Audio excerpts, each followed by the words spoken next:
잘들 지내셨죠? 여러분과 제가 크리스천으로 살아간다는 거, 그것은 은혜고 축복입니다.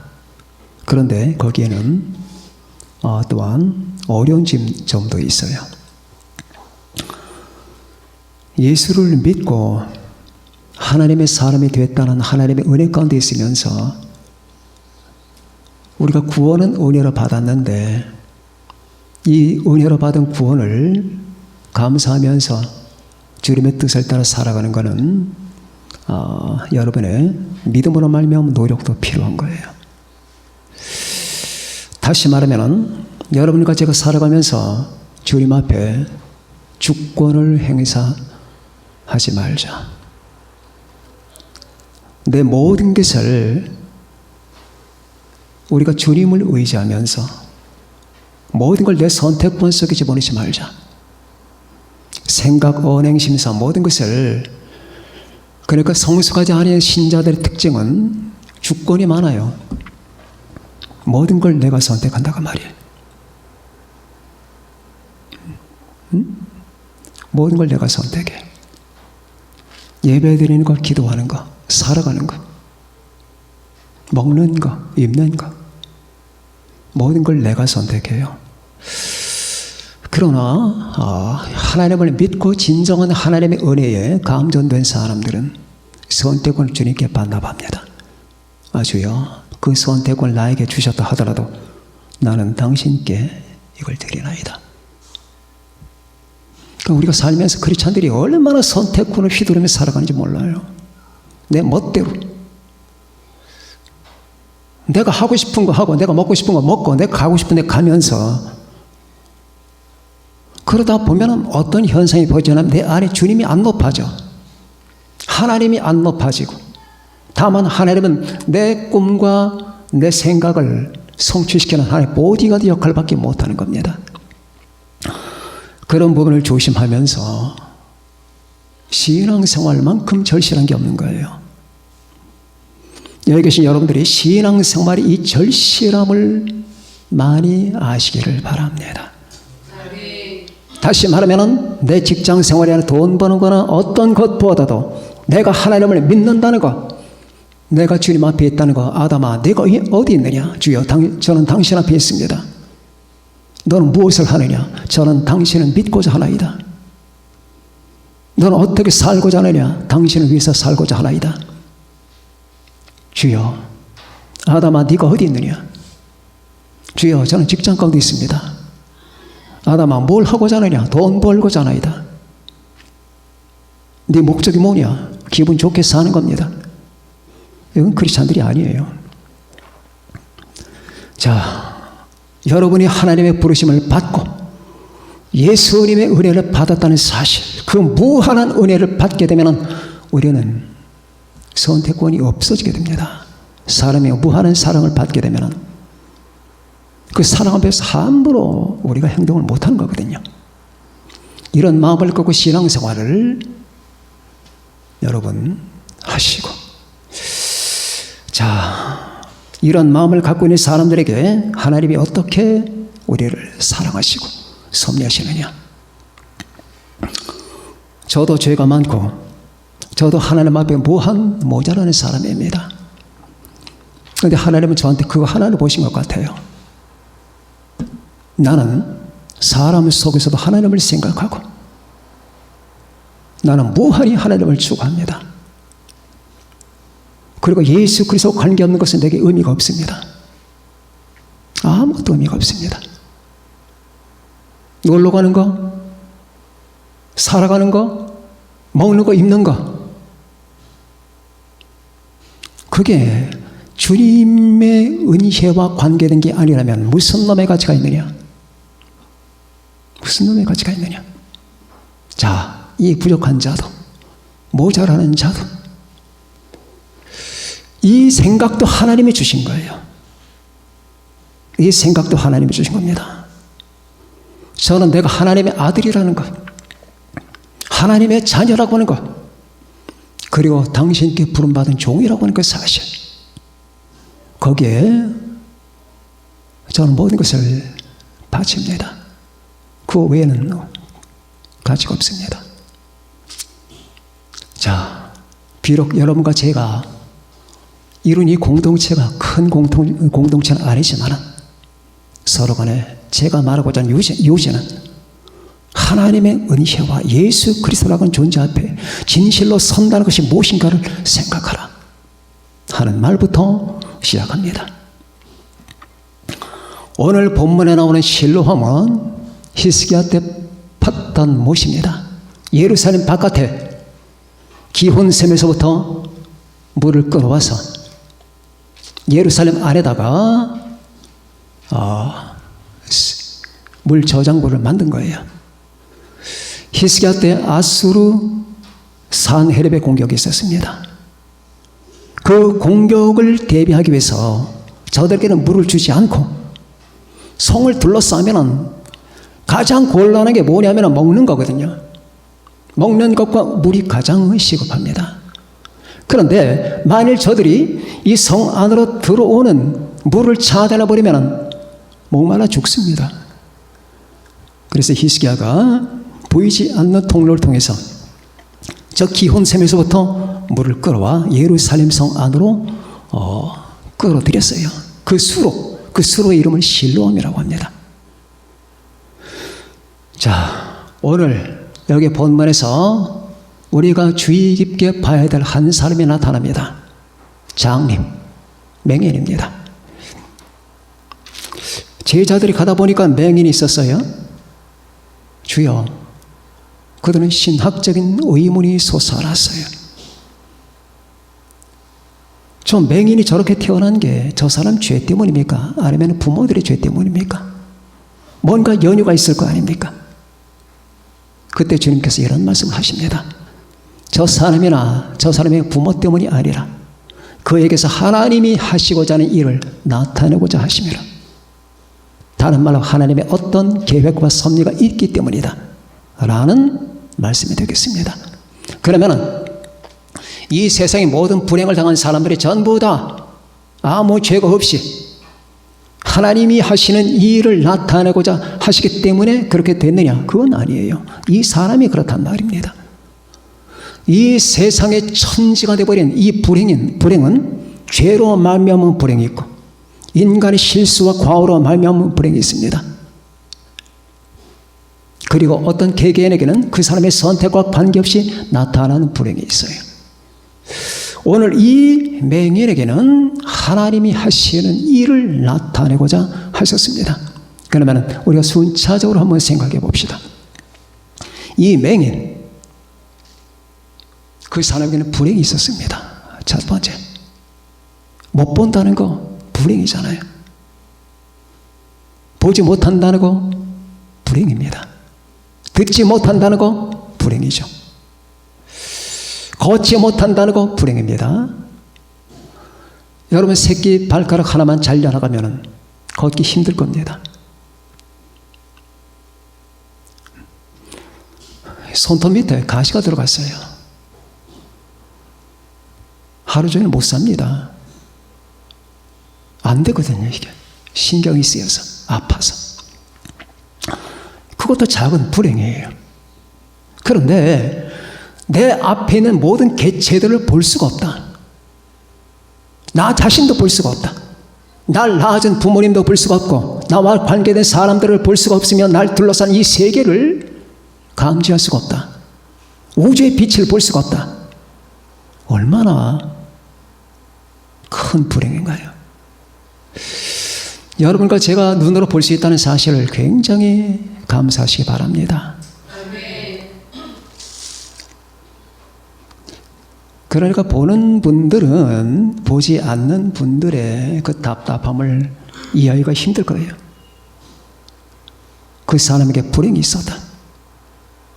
불행, 그것은 그냥 불행입니다.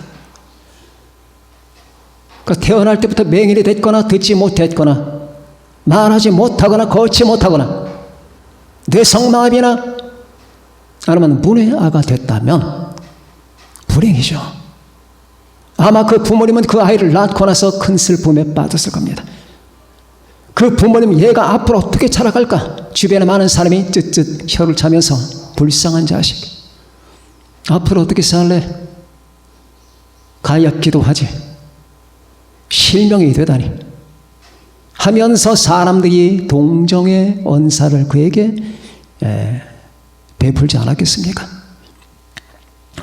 그러니까 그것은 그냥 불행이에요. 그러니까 그 아이도 맨 처음에 본다는 사실, 보지 못한다는 사실 자체를 알 수가 없었던 거예요. 애가 뭘 어떻게 알겠어요? 본다는 것도 안 보인다는 것도 몰랐던 건데 자라다 보니까 사람들이 하는 말이 보인다, 안 보인다라는 말을 쓴다 말입니다. 야, 보인다는 게 뭐냐? 뭐? 보인다는 건 모든 사물이 눈에 들어온다는 거 아니냐? 그게 뭔데? 하면서부터 그 사람은 자기가 보지 못한다는 사실을 감지했고, 그리고 보지 못한다는 사실이 얼마나 자신에게 하자가 되느냐를 알게 됐을 겁니다. 그것은 그냥 불행입니다. 이 세상에는 이 불행 속에 떨어진 사람들이 많아요. 자기가 선택해서 한 불행도 있고 자기 선택과는 관계없이 생겨난 불행도 있는 겁니다. 선천적인 이 불행이라고 하는 것, 그것은 그 가정을 어둡게 합니다. 그 사람의 마음을 어둡게 하고 그 사람의 인생 전체를 오염시킵니다. 그렇지 않겠습니까? 그래서 우리는 우리 몸의 이 구조나 우리의 조건 가운데 단 한두 개만 붕괴돼 버리면 못 살아요. 못 삽니다. 제가 이 고관절 때문에 입원한 적이 있잖아요.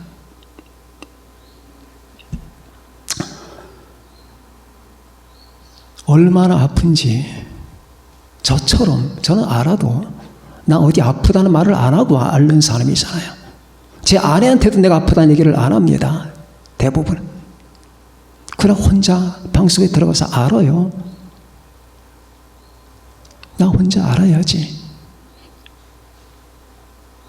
그래서 아내가 여보 어디 아파요? 좀 아파. 말을 알아도 조용히 앓고 그런 제가 병실에서 밤새 비명을 질렀다면 믿겠습니까? 밤새.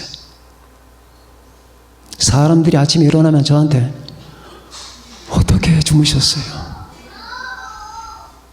그게 인사였습니다. 비명이라고 큰 비명이 아니라 아이고 아파 아유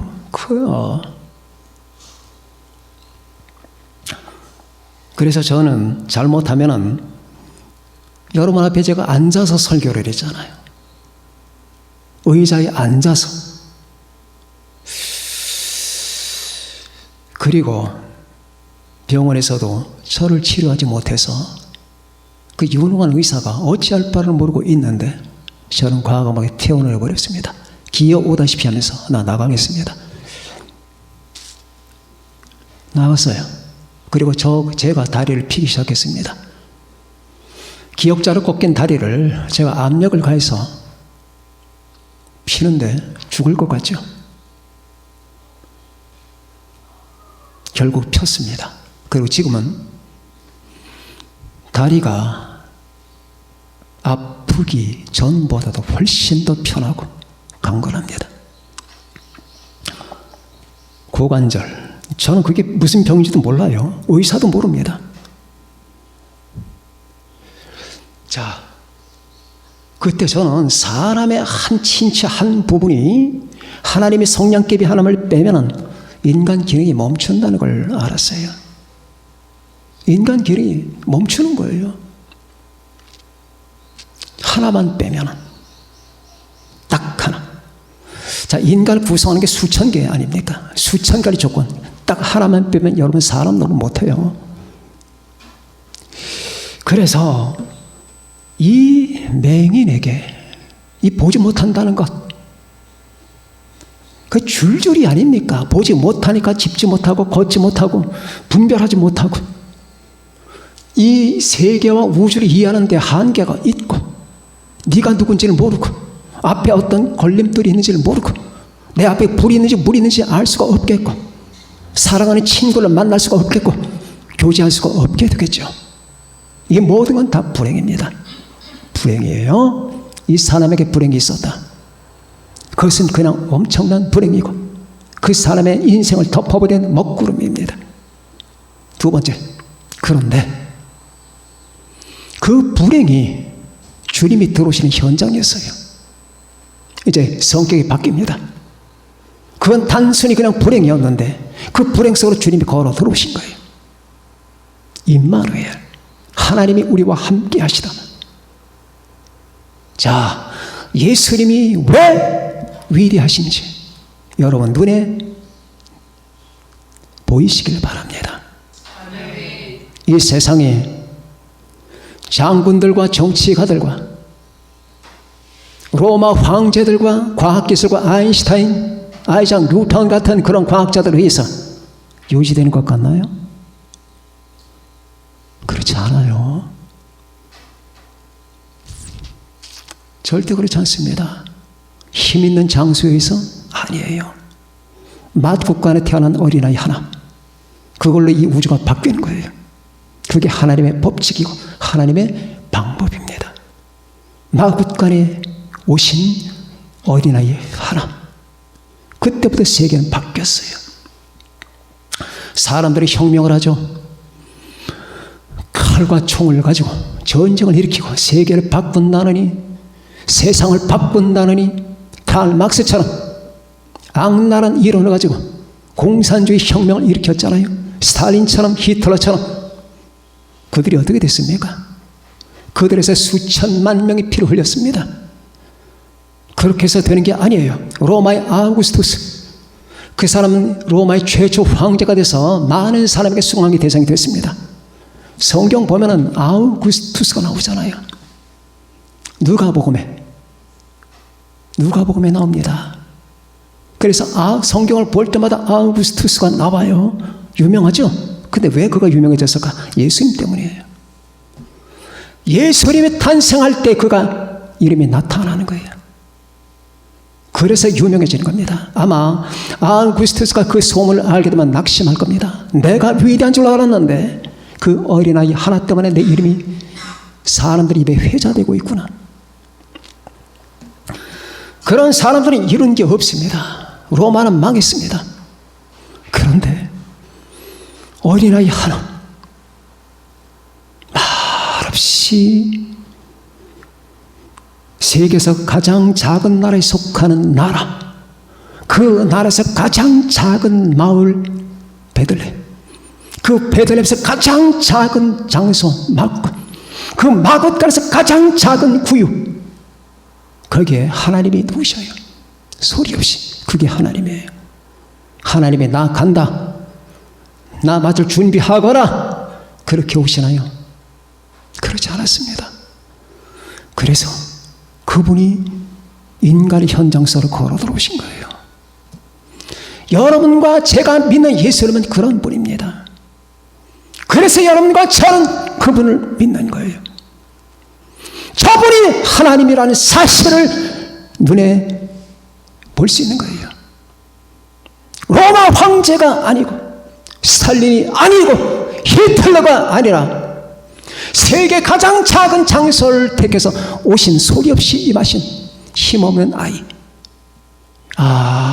하나님의 방식은 이런 것이구나.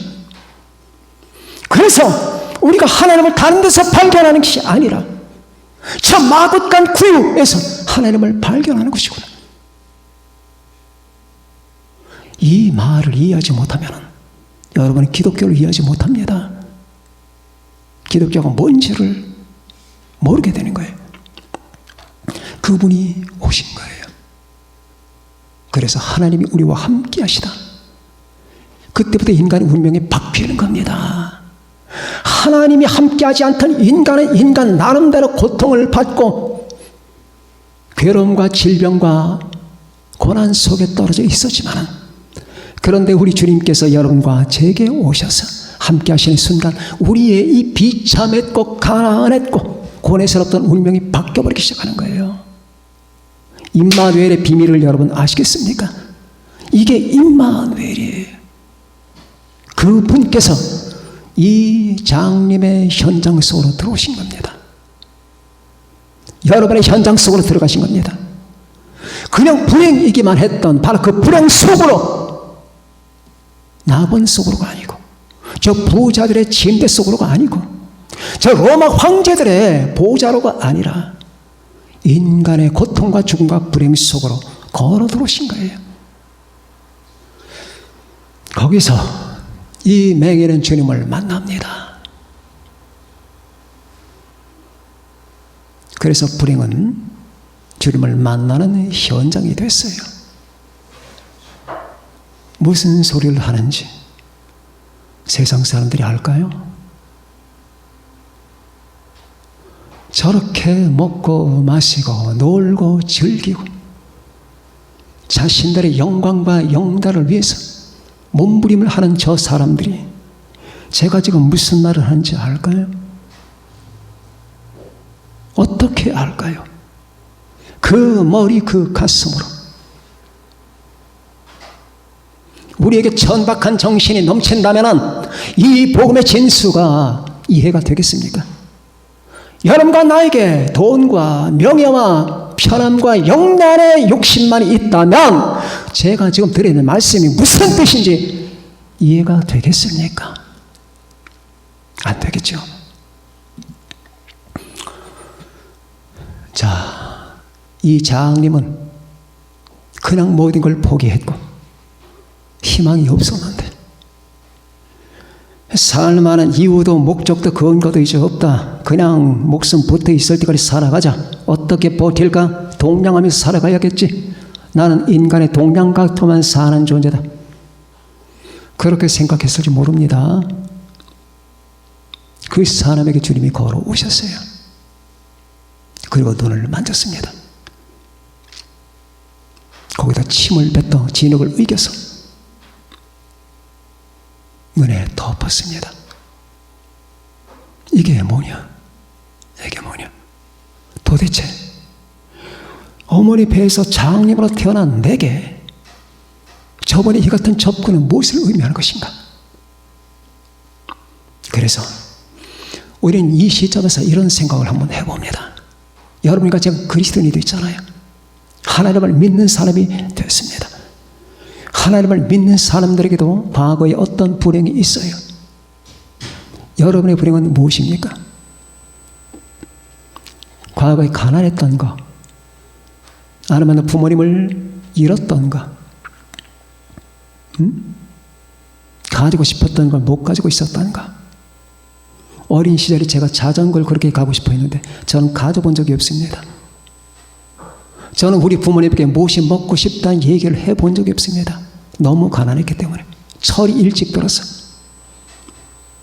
저는 학교에서 중학교까지 집에서 걸어서 40분 거리를 늘 걸어 다녔습니다. 50분 거리를. 차표가 없어서. 버스 탈 때 있었지만 저는 훌륭한 아버님을 만나지도 못한 것 같아요. 어머니는 훌륭하지만. 자, 저는 선생님에게 학비를 안 갖고 왔다고 뺨을 아이들에게 여러 대를 맞았습니다. 저는 학비를 몇 날까지 며칠까지 가져오라는 그때에 가져가 본 역사가 없습니다. 연기하고 또 연기하고 그래서 안 되면 선생님한테 뺨을 얻어맞고 엉덩이를 두드려 맞고 그리고 나서의 간신히 또 치르기도 하고. 그게 불행입니까? 그래요. 자전거를 못 가졌어요.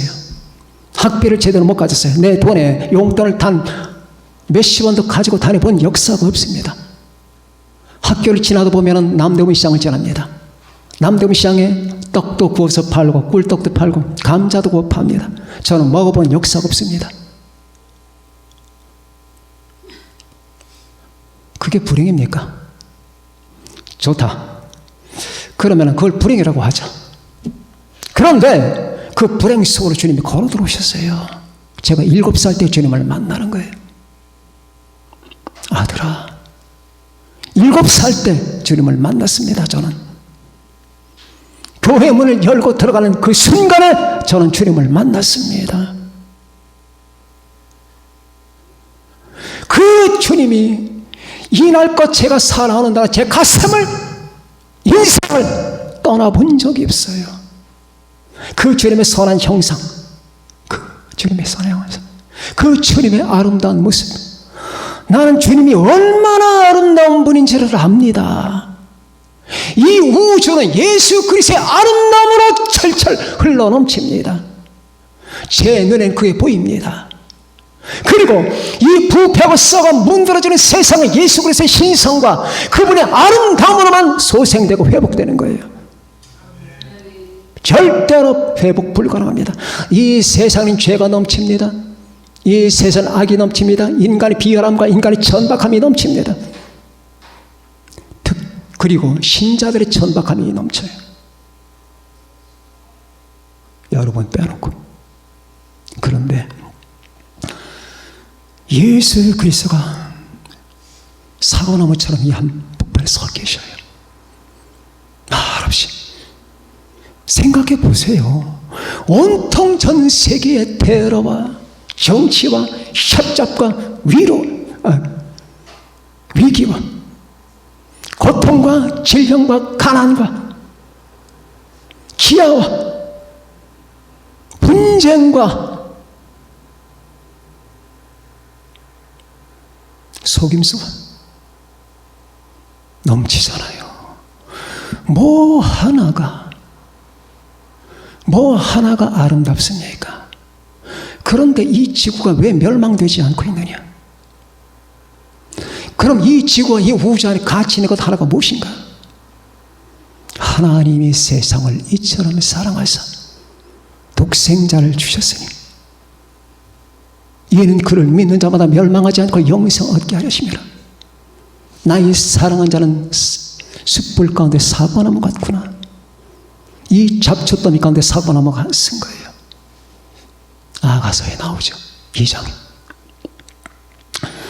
그분이 우리의 인생을 정화시키고 이 세계를 소생시키는 겁니다. 그분이 이 맹인에게로 들어오신 거예요.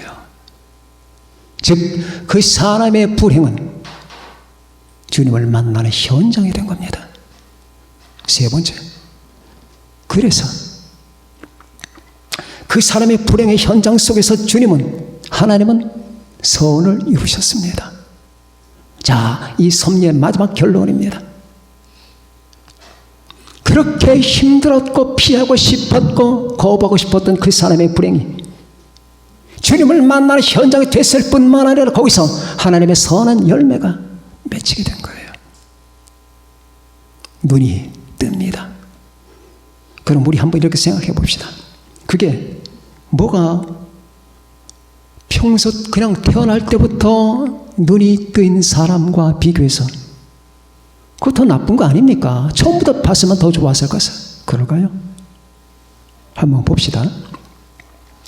처음부터 태어난 사람들은 내가 눈이 보인다는 사실이 그냥 당연해요. 사람이니까 당연하잖아요. 감격과 감사가 없습니다.